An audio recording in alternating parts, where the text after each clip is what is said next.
CCN news में आज हमारे साथ बातचीत करने के लिए मौजूद हैं कांग्रेस के नगर अध्यक्ष और अभी अभी उनको एक नई जिम्मेदारी मिली है विधि प्रकोष्ठ के जिलाध्यक्ष के तौर पर, और बागेश्वर में एक कुशल और विद्वान अधिवक्ता के तौर पर उनकी पहचान है और चुनाव में खासकर उनको एक कुशल रणनीतिकार के तौर पर भी जाना जाता है। ऐसे हमारे साथी हैं धीरज कुरंगा जी, उनसे हम जानेंगे कि निकट भविष्य में चुनाव होने वाले हैं उत्तराखंड में, तो क्या कांग्रेस की रणनीति रहेगी, क्या वो बागेश्वर के परिप्रेक्ष्य में इन चीज़ों को देखते हैं। धीरज जी, आपका स्वागत है हमारे चैनल में। धन्यवाद, बहुत बहुत धन्यवाद। सर, मैं ये जानना चाह रहा था आपसे कि अब निकट भविष्य में 2022 में चुनाव होने वाला है, तो कांग्रेस के प्रति आपको अभी एक नई जिम्मेदारी मिली है। कांग्रेस के दृष्टिकोण से आप कांग्रेस के लिए क्या संभावना देखते हैं यहाँ पर? देखिए पांडे जी, पहले तो आपका बहुत बहुत धन्यवाद आज के इस इंटरव्यू के लिए।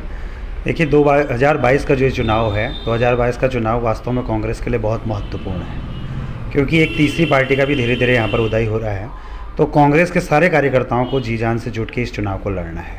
और अभी हमारी जो संभावनाएं हैं, कांग्रेस की यहाँ पर संभावनाएं काफ़ी प्रबल हैं, क्योंकि जो 2017 से लेकर 22 तक के बीच में जो 5 वर्ष का जो पिछला कार्यकाल इस सरकार का रहा है, 3 मुख्यमंत्री इन्होंने बदले हैं और महंगाई आज अपने चरम पे है, बेरोजगारी जो है अत्यधिक बढ़ चुकी है, चारों तरफ से लोग निराश हैं। और ऐसी निराशा के भाव में जो है आज जो जनता उत्तराखंड की है वह कांग्रेस की तरफ देख रही है।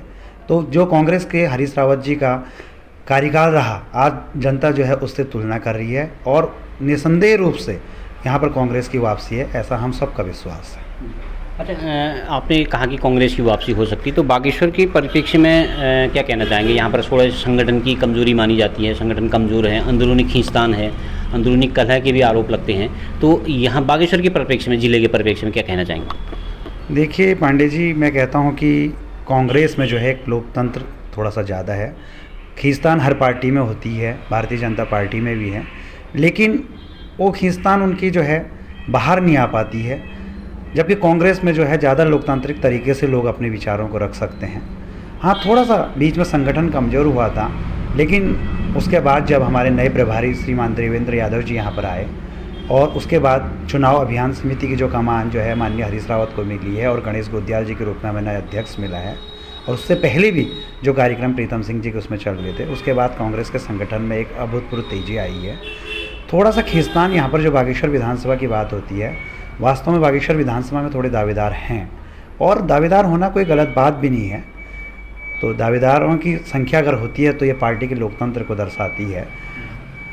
और जहाँ तक दावेदारों की स्थिति है, तो संगठन ने इस बारे में निश्चित रूप से ये तय किया है कि इस बार जिस व्यक्ति को पे भी हाईकमान मोहर लगाएगा तो पूरा कांग्रेस संगठन उसके साथ जी जान से काम करेगा और किसी भी ऐसे व्यक्ति को इस बार बख्शा नहीं जाएगा जो संगठन के अधिकृत प्रत्याशी के खिलाफ काम करता हुआ पाया जाएगा।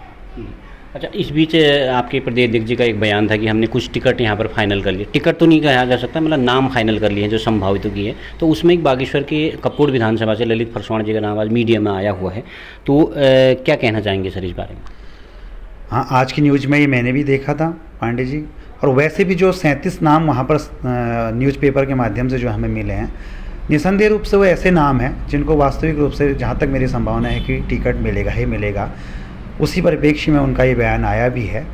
और ललित फरसवाण जी का नाम जहाँ तक कपकोट है, तो हमें ललित फरसवाण जी हमारे जो हैं पूर्व विधायक के रूप में उनके जो कार्य हैं उनको देखते हुए और उनकी लोकप्रियता को देखते निसंदेह रूप से वो एकमात्र प्रत्याशी वहाँ पे हैं, और हम सबका विश्वास है कि ललित फरसवाण जी जो है कपकोट से प्रत्याशी होंगे।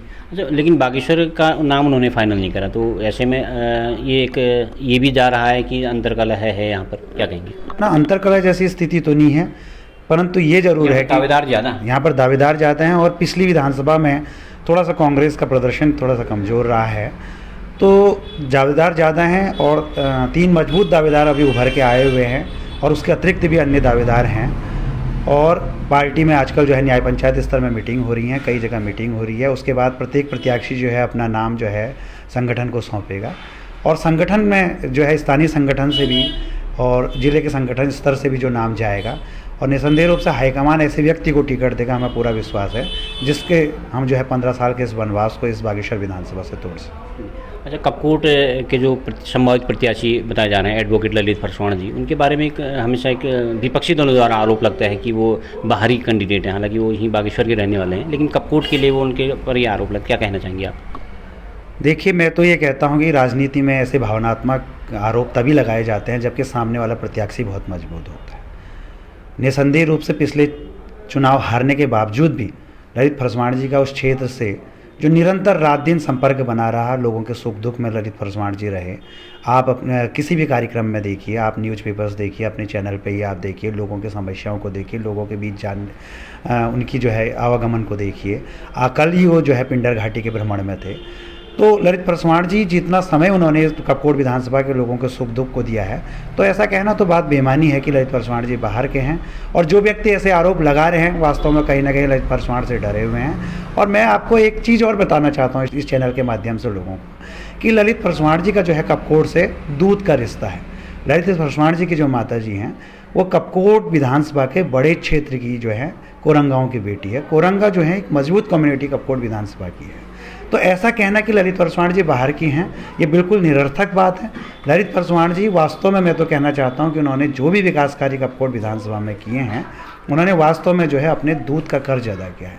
और मैं कहता हूं कि वर्तमान विधायक का कार्यकाल को आप उठा के देख लीजिए और ललित फर्सवाण जी के 5 साल के कार्यकाल को आप देख लीजिए, तो आपको उनके तुलनात्मक रूप से यह हो जाएगा कि आज जनता वास्तव में जहाँ भी ललित फर्सवाण जी जा रहे हैं तो जनता उनसे कह रही है कि आपको दोबारा हम विधायक के रूप में देखना चाहते हैं उनके विकास कार्यों को। क्योंकि कपकोट विधानसभा का पिछले 5 सालों में विकास कार्य बिल्कुल ठप पड़ चुका है। और ललित फर्सवाण जी के नेतृत्व में पूरा भरोसा है कि इन आगामी 2022 के चुनाव में हम जो है वहाँ पर झंडा फहराएंगे, इसमें कोई संदेह नहीं। धीरज जी, आपको एक नगर अध्यक्ष होने के साथ साथ अभी आपको एक दोहरी जिम्मेदारी मिली है विधि प्रकोष्ठ के जिला अध्यक्ष की। तो इस लॉकडाउन में हमने देखा कि अधिवक्ता समाज जो है, अधिवक्ता वर्ग जो है बहुत परेशान रहा कि कोर्ट बंद थी, न्यायालय सारे बंद थे, डीएम एसडीएम की सारी कोर्टें बंद थी। तो ऐसे में उनके समक्ष बड़ा रोजी रोटी का संकट। तो इस समस्याओं को आप कैसे देखते हैं, कैसे इनके निदान के लिए आप कोशिश करेंगे? बिल्कुल आपने सही कहा पांडे जी। देखिए, अभी जो अधिवक्ता जो है, नए प्रैक्टिशनर्स जितने भी थे, उनके सामने रोजी रोटी का संकट आया। उसी क्रम में जो है हमारी हाई कोर्ट की जो बार काउंसिल ने, जो हमारी बार काउंसिल है, वकीलों की बार काउंसिल है प्रदेश की, उसने वित्तीय मदद भी दी थी। उसमें कई नए वकीलों को मदद भी मिली थी। लेकिन इतनी मदद जो है नाकाफ़ी है। हमारा कहना है कि सरकार को चाहिए था कि वो नए वकीलों को वजीफ़े के रूप में जो है मासिक रूप से उनको जो है कोई मानदेय देती, ताकि वो अपनी रोजी रोटी चला सकते हैं। क्योंकि वकालत का पेशा एक ऐसा पेशा है, एक डिग्निटी से भरा हुआ ऐसा पेशा है जहाँ व्यक्ति जो है अन्य कोई कार्य तो वो कर नहीं सकता है और किसी आगे वो हाथ भी नहीं फैला सकता है। तो मैं ये कहना चाहता हूँ कि अगर कांग्रेस की सरकार बनेगी तो 2022 में हम अपने विधि प्रकोष्ठ के माध्यम से सरकार के सामने ये प्रस्ताव रखेंगे कि प्रत्येक अधिवक्ता को, नए प्रैक्टिशनर्स को कुछ ना कुछ मानदेय मिले। अधिवक्ताओं की जो है उनके जो है निधन होने पे उनकी जो है इंश्योरेंस की धनराशि में सरकार वृद्धि करे। और कुछ वृद्ध जो हमारे वकील हो चुके हैं, जो रिटायरमेंट ले चुके हैं और जिनके पास आय का कोई संसाधन नहीं है, तो उनको जो है उनके दैनिक खर्चों के लिए कुछ भी जो है पेंशन के रूप में एक राशि दे। धन्यवाद धीरज जी, हमसे बातचीत करने के लिए, आपने हमसे बातचीत के लिए समय निकाला, इसके लिए बहुत बहुत धन्यवाद। धन्यवाद पंडित जी, बहुत बहुत। तो आप थे हमारे साथ विधि प्रकोष्ठ के जिला अध्यक्ष और कांग्रेस के नगर कमेटी के अध्यक्ष धीरज कोरंगा जी, जिन्होंने बताया कि 2022 में कांग्रेस की संभावनाएं क्या हैं और कांग्रेस की किस तरह से रणनीति रहेगी। साथ ही अंदरूनी कलह को वो एक अंदरूनी लोकतंत्र की संज्ञा देते हैं और उनका मानना है कि 2022 में कांग्रेस मजबूती के साथ खड़ी होगी और सत्ता में वापसी करेगी। CCN न्यूज़ के लिए मैं सुरेश पांडे।